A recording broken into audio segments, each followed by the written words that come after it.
ఎంఆర్పీకి మించి విక్రయించారు.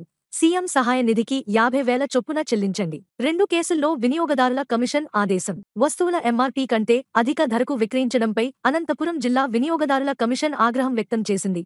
పోస్టల్ క్వార్టర్స్లో నివసిస్తున్న రమేష్ బాబు దాఖలు చేసిన 2 వేర్వేరు ఫిర్యాదుల్లో ఒక్కో కేసులో 50,000 చొప్పున 2 ఫిర్యాదులకు ₹1,00,000 సీఎం సహాయనిధికి చెల్లించాలని జిల్లా వినియోగదారుల కమిషన్ ఆదేశాలు జారీ చేసింది.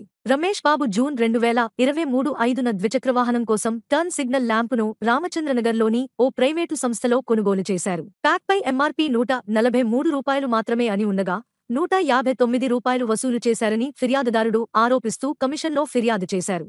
ఆరోపణ రుజువు కావడంతో కమిషన్ వినియోగదారుడికి అదనంగా వసూలు చేసిన ₹16తో పాటు మానసిక వేదనకు 10,000, న్యాయ ఖర్చులకు 3,000 చెల్లించాలని, అలాగే సీఎం సహాయనిధికి 50,000 చెల్లించాలని దుకాణదారుడిని ఆదేశించింది.